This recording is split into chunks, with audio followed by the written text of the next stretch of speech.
¿Qué harías si te dijera que en 2023 un equipo de mantenimiento del metro de Barcelona encontró un cadáver de apenas 70 centímetros de altura, completamente momificado, vestido con ropa hecha de bolsas de plástico recicladas y con herramientas metálicas en miniatura que ningún fabricante humano reconoce?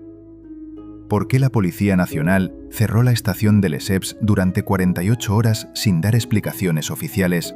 ¿Y por qué todos los trabajadores que vieron el cuerpo firmaron acuerdos de confidencialidad con amenazas de cárcel si hablaban? ¿Y por qué, exactamente 3 semanas después, comenzaron a aparecer en redes sociales vídeos filtrados desde teléfonos de esos mismos trabajadores? Vídeos que muestran algo que la ciencia oficial dice que no puede existir. En este vídeo te mostraré las pruebas que el gobierno español intentó ocultar. Te revelaré los testimonios de testigos que arriesgaron sus carreras para hablar. Y te explicaré por qué, en este preciso momento, mientras escuchas esto, es muy probable que no estés solo en tu habitación. Porque lo que encontraron en Barcelona no fue un caso aislado. Fue solo el primero que no pudieron ocultar a tiempo. Quédate hasta el final y entenderás por qué tu gato mira fijamente la pared a las 3 de la madrugada. ¿Por qué escuchas pasos diminutos sobre tu cabeza cuando todos duermen? ¿Y por qué, si vives en un edificio construido antes de 1980, es casi seguro que compartes tu hogar con ellos? Los pequeños, los liliputienses, el pueblo oculto. No son leyenda, son biología, y están más cerca de ti de lo que imaginas. Primera parte, el hallazgo que lo cambió todo. Mi nombre es irrelevante. Soy periodista de investigación y durante los últimos 18 meses he dedicado cada hora de mi vida a documentar algo que no debería existir, pero existe. Todo comenzó el 12 de marzo de 2023. Recibí un mensaje anónimo en mi correo electrónico profesional. El remitente usaba una dirección temporal que se autodestruyó después de enviar el mensaje. El asunto decía simplemente: Lesseps, túnel 4, ellos existen. Adjunto había un vídeo de 42 segundos filmado con un teléfono móvil. La calidad era pésima, la imagen temblaba, pero lo que mostraba era imposible de ignorar. En el suelo de un túnel de mantenimiento del metro de Barcelona, iluminado por linternas de trabajo, yacía un cuerpo. No era un niño, no era un muñeco. Era un ser humanoide adulto, de aproximadamente 70 centímetros de altura. El cuerpo estaba momificado naturalmente por las condiciones secas del túnel. La piel, de color gris oscuro, estaba pegada a los huesos. Pero lo que me dejó sin aliento fueron los detalles. Vestía ropa. No ropa de muñeca. Ropa funcional, hecha de materiales modernos. Trozos de bolsas de plástico cosidos con precisión. Tela de sacos de arpillera. Fragmentos de lo que parecía ser cinta adhesiva industrial. En su cinturón de cuero diminuto colgaban herramientas, un martillo del tamaño de mi dedo meñique, una pinza articulada, algo parecido a un destornillador. Junto al cuerpo había una mochila improvisada. Dentro, según se veía en el vídeo, había restos de comida, envolturas de galletas, un trozo de pan mohoso, semillas. Pero lo más perturbador era el rostro. No era el rostro de un niño con enanismo. Era el rostro de un adulto con proporciones perfectamente normales, solo que en miniatura. Pómulos marcados, arrugas de expresión, dientes completos y desgastados por años de uso. El vídeo terminaba abruptamente cuando alguien fuera de cámara gritaba: «¡Apaga eso! ¡Nos van a despedir a todos!». Pasé 3 días verificando la autenticidad del vídeo. Consulté con expertos en efectos digitales. Todos coincidieron. No había señales de manipulación. La iluminación, las sombras, la textura del cuerpo, todo era consistente con una filmación real. Entonces comencé a investigar. Contacté con trabajadores del metro de Barcelona.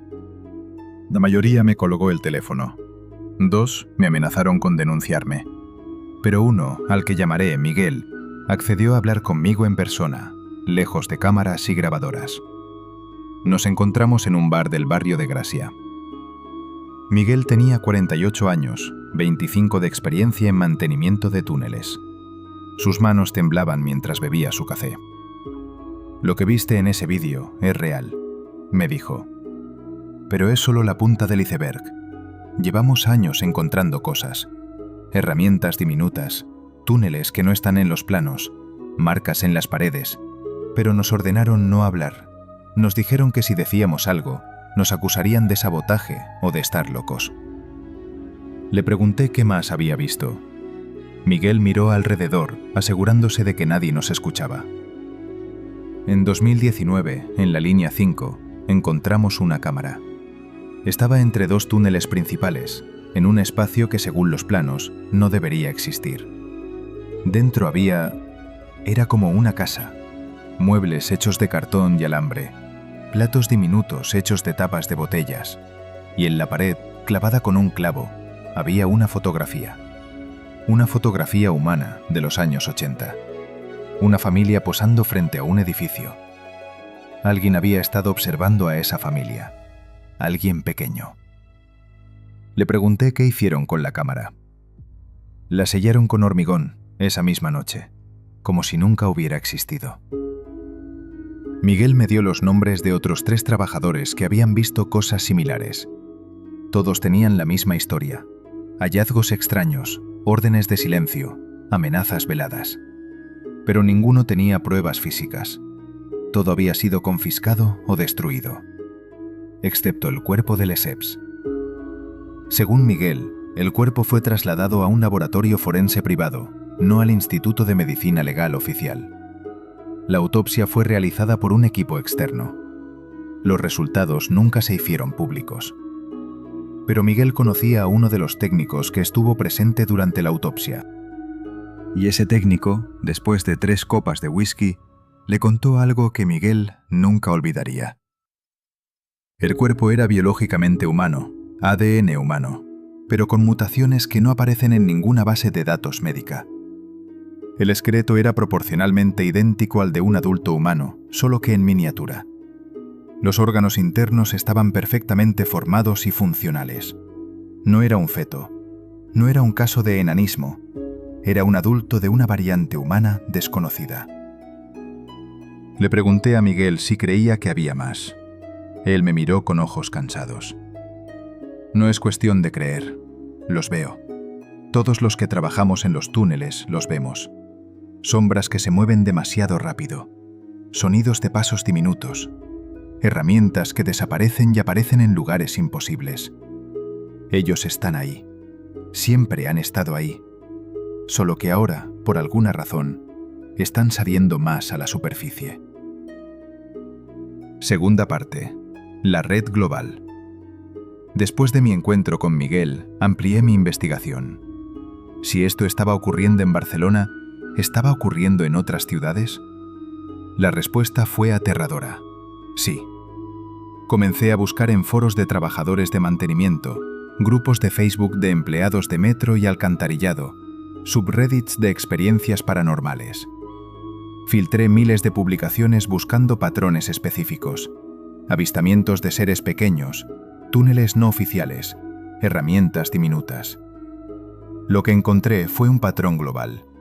En Londres, un trabajador del metro reportó en 2020 haber encontrado un campamento en un túnel abandonado de la línea Northern. Describió muebles hechos de materiales reciclados, ropa tendida en cuerdas improvisadas y restos de comida humana. Cuando regresó al día siguiente con su supervisor, todo había desaparecido. En Nueva York, un empleado de mantenimiento del sistema de alcantarillado de Manhattan publicó en 2021 una fotografía de lo que llamó herramientas de juguete. En la imagen se veían pinzas, martillos y cinceles de apenas 3 centímetros de largo, hechos de metal pulido. La publicación fue eliminada en menos de 24 horas. El usuario nunca volvió a publicar. En Tokio, un ingeniero de telecomunicaciones describió en un blog en 2018 haber encontrado cables de fibra óptica reorganizados con una lógica superior. Adjuntó diagramas técnicos mostrando cómo la nueva configuración era más eficiente que el diseño original. El blog fue cerrado por violación de términos de servicio. En Moscú, una familia publicó en 2019 un vídeo de seguridad de su cocina. En la grabación, a las 3:17 de la madrugada, se ve una figura pequeña saliendo de la rejilla de ventilación, caminando hacia la mesa, tomando un trozo de pan y regresando a la rejilla. La figura mide aproximadamente 80 centímetros. Se mueve con rapidez y precisión. El vídeo fue visto más de 2 millones de veces antes de ser eliminado por YouTube por contenido engañoso. Pero el caso más documentado ocurrió en Seúl, Corea del Sur. En 2022, durante la construcción de una nueva línea de metro, los trabajadores encontraron una red completa de túneles secundarios. Los túneles eran demasiado estrechos para humanos adultos, pero estaban excavados con precisión profesional. Las paredes estaban revestidas con una mezcla de arcilla, resinas vegetales y fragmentos de plástico reciclado, creando una superficie dura y resistente al agua. Dentro de los túneles encontraron más de 50 herramientas diminutas de metal y hueso, ropa hecha de telas modernas cosidas a mano, recipientes de cerámica del tamaño de dedales, restos de comida, semillas, migas de pan, cáscaras de nueces. Y lo más perturbador, un cuaderno. El cuaderno era del tamaño de una caja de cerillas. Las páginas estaban hechas de papel reciclado. La escritura era microscópica, pero legible con lupa. Estaba escrito en un idioma desconocido, pero con caracteres que mezclaban elementos de hangul coreano, caracteres chinos y símbolos que no aparecen en ningún sistema de escritura conocido. Un lingüista de la Universidad Nacional de Seúl, que tuvo acceso al cuaderno antes de que fuera confiscado, logró traducir fragmentos. Según su análisis, el texto describía rutas de túneles bajo la ciudad, horarios de actividad humana en edificios específicos, listas de recursos disponibles, comida, agua, materiales de construcción y advertencias. Zona peligrosa, humanos activos, evitar. El cuaderno fue confiscado por el gobierno surcoreano. La construcción del metro fue retrasada 6 meses. Los trabajadores firmaron acuerdos de confidencialidad. La historia oficial fue que habían encontrado artefactos históricos de origen desconocido. Pero yo conseguí hablar con uno de los arqueólogos que examinó el sitio. Me dijo, bajo condición de anonimato absoluto, no eran artefactos históricos, eran contemporáneos. Algunos de los materiales eran plásticos fabricados en los últimos 10 años. Alguien estaba viviendo ahí, alguien pequeño, y no estaban solos. Estimamos que esa red de túneles podría albergar una población de entre 50 y 100 individuos. Tercera parte. La biología de lo imposible. La pregunta obvia es, ¿cómo es posible que exista una especie humana de 70 centímetros de altura? La respuesta está en algo que la ciencia oficial descubrió hace 20 años, pero que el público general ignora: el Homo floresiensis. En 2003, en la isla de Flores, Indonesia, arqueólogos descubrieron restos de una especie humana adulta que medía apenas 1 metro de altura. Su cerebro era del tamaño del de un chimpancé, pero su estructura craneal era claramente humana. Usaban herramientas, cazaban, tenían cultura. La ciencia oficial dice que se extinguieron hace 50.000 años. Pero las tribus locales de Flores cuentan historias sobre los Ebu Gogo, las abuelas que comen todo. Según las leyendas, eran seres pequeños, sin pelo, con brazos largos, que vivían en cuevas y robaban comida. Las descripciones coinciden exactamente con el Homo floresiensis. Y según los ancianos de las tribus, los Ebu Gogo no se extinguieron hace 50.000 años. Vivieron junto a ellos hasta el siglo XIX. Consulté con la doctora Elena Vargas, antropóloga biológica de la Universidad Complutense de Madrid. Le mostré las fotografías del cuerpo de Barcelona y los testimonios de otros hallazgos. Su respuesta fue cautelosa, pero reveladora. Biológicamente es posible, me dijo. El enanismo insular es un fenómeno evolutivo bien documentado. Cuando una población queda aislada en un entorno con recursos limitados, La selección natural favorece cuerpos más pequeños que requieren menos alimento. Ocurrió con elefantes en islas del Mediterráneo, con hipopótamos en Madagascar y claramente ocurrió con humanos en Flores. Le pregunté si era posible que una población así hubiera sobrevivido hasta la actualidad. Si encontraron un nicho ecológico donde no competían directamente con humanos de tamaño normal, sí, absolutamente. Piensa en los sistemas de cuevas, en los espacios subterráneos naturales, en las redes de túneles que existen bajo ciudades antiguas. Si una población pequeña se adaptó a vivir en esos espacios, podrían haber pasado desapercibidos durante milenios. Le pregunté sobre la inteligencia. Eso es lo fascinante. El Homo floresiensis tenía un cerebro pequeño, pero usaba herramientas complejas. Eso sugiere que la inteligencia no depende solo del tamaño del cerebro, sino de su organización. Si los individuos que estás investigando usan herramientas modernas, entienden tecnología humana y tienen lenguaje escrito, su inteligencia es comparable a la nuestra, solo que en un cuerpo más pequeño. Le mostré las fotografías de las herramientas encontradas en Seúl. Ella las examinó en silencio durante varios minutos.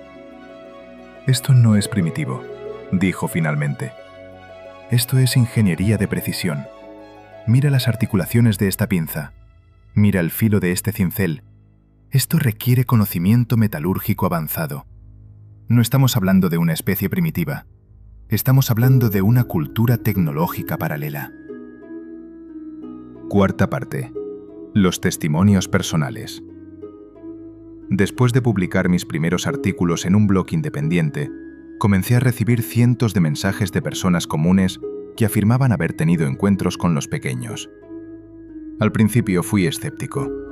Filtré los mensajes obviamente falsos, los trolls y los delirios. Pero quedaron docenas de testimonios que eran consistentes, detallados y verificables. Estos son 3 de los más impactantes. Testimonio 1. Laura, Madrid. Laura tiene 34 años. Vive en un edificio de los años 60 en el barrio de Chamberí. Es diseñadora gráfica, sin historial de enfermedades mentales, sin interés previo en lo paranormal. En 2022 comenzó a escuchar ruidos en las paredes de su apartamento. Al principio pensó que eran ratas. Llamó a una empresa de control de plagas. Los técnicos revisaron todo el apartamento y no encontraron señales de roedores. Pero los ruidos continuaron. «Eran pasos», me dijo Laura. «Pasos diminutos, como si alguien muy pequeño caminara dentro de las paredes. Y no eran aleatorios. Tenían un patrón, siempre a la misma hora, entre las 2 y las 4 de la madrugada». Laura instaló grabadoras de audio. Las grabaciones capturaron los pasos claramente. También capturaron algo más. Sonidos que parecían voces, pero en frecuencias muy altas, casi ultrasónicas. Envió las grabaciones a un ingeniero de sonido. Él bajó la frecuencia y aplicó filtros. El resultado fue perturbador. Se escuchaban claramente palabras, pero en un idioma desconocido. «Sonaba como una mezcla de español y algo más», me dijo Laura. «Palabras cortas, repetitivas. Como si estuvieran comunicándose». Entonces Laura hizo algo que cambió todo. Dejó comida. Leí en internet sobre las leyendas de los duendes domésticos, cómo la gente les dejaba comida a cambio de que no hicieran travesuras. Pensé, ¿por qué no intentarlo? Dejó un plato pequeño con pan, queso y agua en la cocina antes de irse a dormir. A la mañana siguiente el plato estaba vacío. Pero no solo eso, junto al plato había algo que no estaba ahí antes. Era una moneda, me dijo Laura. Una moneda de 5 céntimos, pero estaba pulida hasta brillar. Y junto a ella había un pequeño tornillo que faltaba de mi silla de escritorio desde hacía meses. Lo habían reparado y devuelto. Laura continuó dejando comida durante semanas. Cada mañana el plato estaba vacío y siempre había algo a cambio. Herramientas perdidas, botones que faltaban en su ropa, una vez incluso un pendiente que había perdido años atrás. Entonces decidí dejar una nota. Me dijo: Escribí en un papel pequeño: «Gracias, ¿quiénes sois?», y lo dejé junto al plato. A la mañana siguiente la nota había desaparecido. En su lugar había otra nota, escrita con letra microscópica, pero perfectamente legible. La nota decía: «Vecinos, no temer, no molestar». Laura me mostró la nota. La analicé con lupa. La caligrafía era perfecta, hecha con un instrumento increíblemente fino. El papel era un trozo de recibo de supermercado cortado con precisión. «Desde entonces tenemos un acuerdo», me dijo Laura. «Yo les dejo comida, ellos no hacen ruido y a veces reparan cosas. Nunca los he visto, pero sé que están ahí. Y honestamente, me siento más segura sabiendo que no estoy sola». Testimonio 2. Carlos, Barcelona. Carlos tiene 52 años. Es fontanero con 30 años de experiencia. Ha trabajado en cientos de edificios antiguos de Barcelona. «He visto cosas que no puedo explicar», me dijo. «Túneles que no deberían existir, tuberías que alguien ha modificado, espacios entre muros que están habitados». Le pedí que me diera un ejemplo específico. En 2018 estaba trabajando en un edificio de l'Eixample de finales del siglo XIX. Tenía que reparar una tubería rota en el sótano. Cuando abrí la pared, encontré un espacio hueco detrás. No era un error de construcción, era una habitación, pequeña, de unos 2 metros cuadrados, pero claramente hecha a propósito. Le pregunté qué había dentro. Muebles diminutos, una mesa hecha de una caja de zapatos, sillas hechas de latas de refresco cortadas y dobladas, una cama hecha de trapos, y en la pared, clavados con alfileres, había recortes de periódico, noticias sobre el edificio, sobre los inquilinos. Alguien había estado observando. Carlos tomó fotografías con su teléfono antes de que el propietario del edificio le ordenara sellar la pared inmediatamente. Me mostró las fotografías. Eran exactamente como las describió. Los muebles eran funcionales, hechos con ingenio y precisión. Los recortes de periódico estaban ordenados cronológicamente. Algunos databan de los años 90. «Lo más extraño», me dijo Carlos, «es que cuando volví al día siguiente para sellar la pared, todo había desaparecido. La habitación estaba vacía, como si supieran que los habíamos descubierto y se hubieran mudado durante la noche». Testimonio 3. Yuki, Tokio. Yuki tiene 28 años. Trabaja como programadora en una empresa de videojuegos. Vive sola en un apartamento de un edificio moderno en Shibuya. En 2023 comenzó a notar que sus cables de ordenador se reorganizaban solos. «Soy muy ordenada», me dijo por videollamada. «Siempre organizo mis cables de la misma manera. Pero empecé a notar que cuando llegaba a casa del trabajo estaban organizados de forma diferente, mejor, más eficiente». Al principio pensó que estaba imaginando cosas, pero entonces comenzó a notar otros cambios. «Mi código. Soy programadora. A veces dejo bugs en mi código, errores que planeo corregir al día siguiente. Pero cuando volvía a revisar el código, los errores estaban corregidos. No por mí, por alguien más». Yuki instaló una cámara de seguridad apuntando a su escritorio. Lo que capturó fue extraordinario. A las 4 de la madrugada, una figura pequeña salió de la rejilla de ventilación. Medía unos 70 centímetros. Vestía algo parecido a ropa hecha de tela oscura. Se acercó a mi ordenador, que había dejado encendido, y comenzó a teclear. Yuki me envió el vídeo. La calidad era buena. La figura era claramente visible. Sus movimientos eran rápidos y precisos. Tecleaba con una velocidad impresionante. «Revisé mi código a la mañana siguiente», me dijo Yuki. No solo había corregido los bugs, había optimizado todo el programa. Había hecho en 1 hora lo que a mí me habría tomado días. Le pregunté si había intentado comunicarse. Dejé una nota en inglés y japonés junto al ordenador. Decía: «Gracias por tu ayuda. ¿Quién eres?». A la mañana siguiente, había una respuesta escrita en el bloc de notas de mi ordenador. Decía: «Aprendiz. Observo. Aprendo. No molestar». Yuki continuó dejando su ordenador encendido con proyectos de programación abiertos. Cada mañana, el código estaba mejorado. «Ahora trabajo con él», me dijo. «Bueno, con ella. No sé. Nunca nos hemos visto cara a cara, pero es el mejor compañero de programación que he tenido». Quinta parte. La conspiración del silencio. ¿Por qué los gobiernos ocultan esta información? La respuesta es compleja, pero se reduce a 3 razones principales. Razón 1. Pánico social. Si se confirmara oficialmente que existe otra especie humana inteligente viviendo en nuestras ciudades, el pánico sería inevitable. Las preguntas serían interminables. ¿Cuántos son? ¿Dónde están exactamente? ¿Son peligrosos? ¿Tienen derechos legales? ¿Quién es responsable de ellos? Razón 2. Implicaciones legales.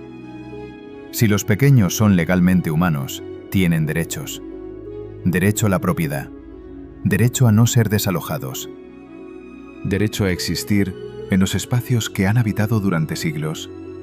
Esto complicaría enormemente proyectos de construcción, renovación urbana y desarrollo inmobiliario. Razón 3. Implicaciones científicas. Si existe una variante humana que ha vivido oculta durante milenios, toda nuestra comprensión de la evolución humana, la antropología y la historia debe ser revisada. Instituciones académicas, museos y gobiernos tendrían que admitir que estaban equivocados o que ocultaron información deliberadamente. Pero el silencio está empezando a romperse. En 2024, un grupo de científicos independientes de 6 países formó el proyecto Homo Minimus, una iniciativa para documentar y estudiar a los pequeños sin interferencia gubernamental. Han recopilado más de 300 testimonios verificados, 50 vídeos auténticos y 20 muestras de ADN de cabello y tejido encontrados en sitios de avistamiento. Los resultados preliminares de los análisis de ADN son asombrosos. El ADN es 99,8% idéntico al humano moderno, con variaciones genéticas que sugieren una separación evolutiva de aproximadamente 100.000 años. En otras palabras, son humanos, solo que siguieron un camino evolutivo diferente. Conclusión. Ellos están aquí. Hemos llegado al final de esta investigación. Ahora sabes la verdad que los gobiernos no quieren que sepas. Los pequeños existen, viven en nuestras ciudades, usan nuestra tecnología, observan nuestras vidas y en algunos casos interactúan con nosotros. No son peligrosos, no son invasores, son supervivientes de una especie que aprendió a adaptarse al mundo humano mejor que cualquier otra criatura en el planeta. La pregunta ya no es ¿existen? La pregunta es ¿qué hacemos ahora que sabemos? ¿Los buscamos? ¿Los estudiamos? ¿Los dejamos en paz? Yo creo que la respuesta es simple. Respeto. Han vivido junto a nosotros durante milenios sin causarnos daño. Han observado nuestras guerras, nuestras revoluciones, nuestro progreso tecnológico. Y han sobrevivido. Merecen existir, merecen su espacio, merecen su privacidad. Y tal vez, solo tal vez, podamos aprender algo de ellos. Porque si una especie de 70 centímetros de altura pudo sobrevivir en un mundo dominado por gigantes de casi 2 metros, tal vez nosotros también podamos aprender a sobrevivir en un mundo que cada vez parece más hostil. Los pequeños están aquí, siempre han estado aquí. Y ahora que lo sabes, nunca volverás a mirar tu casa de la misma manera. Escucha, ¿oyes eso? Ese pequeño crujido en la pared, ese paso diminuto sobre tu cabeza. No estás solo. Y tal vez eso no sea algo malo.